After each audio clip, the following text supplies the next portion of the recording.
Hey everyone, welcome to another video. Today we're going to talk about issue number 2 of Phoenix from the Ashes, written by Stephanie Phillips and art by Alessandro Miracolo. But before we dive into the story, I want to ask you a favor. If you enjoy this video, please leave a like and a comment to help the channel grow. From New York to Among the Stars, Jean Grey had to adjust to her new role and respond to every psychic call for help. It didn't matter where and when in the universe it would take her, all that mattered was that the help was needed. So with a huge amount of pressure on Jean Grey's shoulders, she had to rely on the fact that she was now a cosmic entity, known as the Phoenix. So with her newfound reality, she now didn't require any of the necessities that maintain human life, like food, water, and oxygen. But with all of that aside, Jean Grey as a woman was exhausted, so slowly, following her adventures through the stars, Jean tiredly strolled to her bed and collapsed upon the covers. And as she lay there, she thought to herself how much she never thought she'd miss having Scott brew his weak watery coffee for her. But that trip down memory lane was cut short as the proximity alert went off. With no time to rest, Jean sat back up in bed and begrudgingly made her way to the source of the chaos. And after a short trip, Jean's craft stumbled upon a disabled vessel that was stranded in space, and after a quick scan, Jean could only make out one life-form humanoid on board with weak vitals. With the person on board nearly alive, the ship itself wasn't so lucky, for it was about to explode.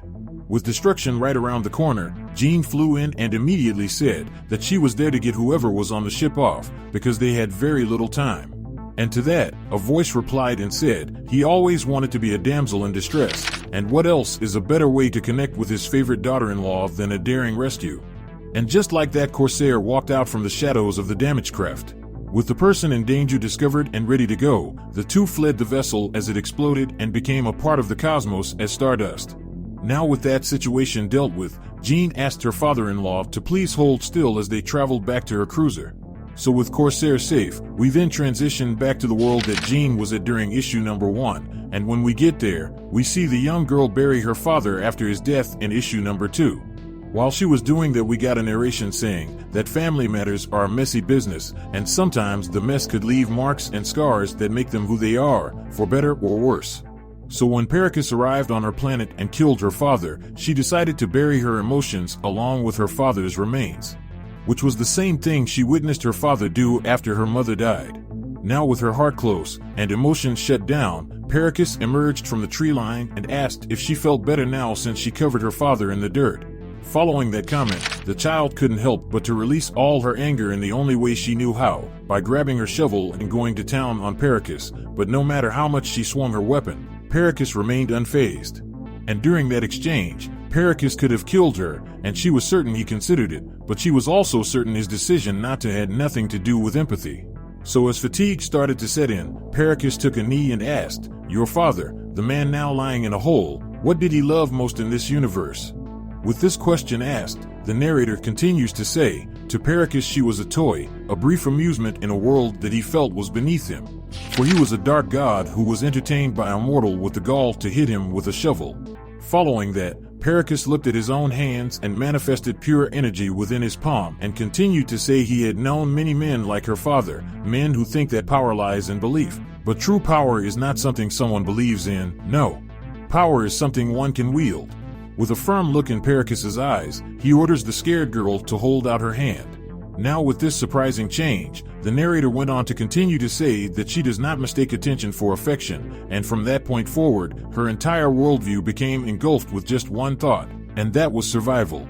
So with that revelation, Pericus went on to say, a lucky few are gifted power at birth, and others will shed blood to obtain it, and then there are others that get the smallest glimpse of it, and on this day she would become one of them, as Pericus handed off a small piece of power.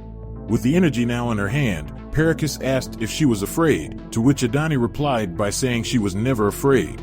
Now following that, we transition over to Jean Grey having a psychic conversation with Cyclops, and during their conversation, Scott reassured her that she should not trust his father because he is a pirate and he would lie and cheat to get what he wants.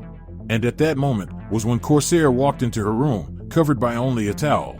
Now this caught Jean off guard because she didn't expect that at all, and that went double for Scott because he shouted, "Wait, my father's not wearing clothes." So with this awkward situation currently playing out, Jean told Scott that she would call him back because she had to deal with this situation. To which Scott stated that she needed to be careful because he didn't trust his father. With their psychic conversation coming to an end, Jean stood up and asked her father-in-law what the heck was going on, to which Corsair responded by saying he didn't mean to embarrass her. But see, that wasn't what Jean cared about. What she cared about was how did his ship get into the state it was in when she found him.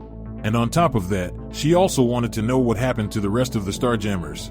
Now his answer was less than optimal because according to him, they all abandoned him for no good reason, but he could always count on family.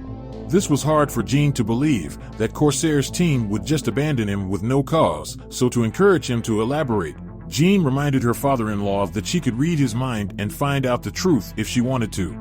Now this sparked Corsair to sit on her bed and state that it doesn't take a mind reader to know that she alongside his son only sees him as nothing more than a liar and a thief.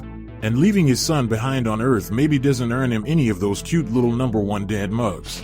But he is embarrassed to admit that it took losing everything to realize he needed to change. But, as it turns out, no number of good deeds can erase his past, which was something he thought Jean might relate to. Following that explanation, Jean asked what was he saying, to which Corsair responded by saying that he was trying to play hero and make his son, Scott, proud of him. This newfound journey for Corsair started on Game World, a planet known for gambling, drinking, and drugs, and while he was there, he was talking to a guy he knew who owned a very reputable establishment that served a number of different refreshments. And that guy tells him that people are going missing.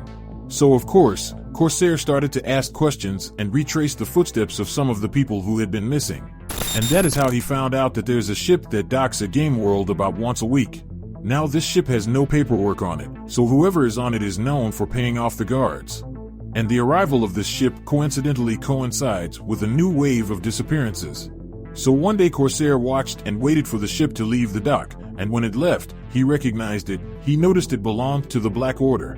For those creeps can't find anything better to do with their time than kissing Thanos' wrinkly purple behind.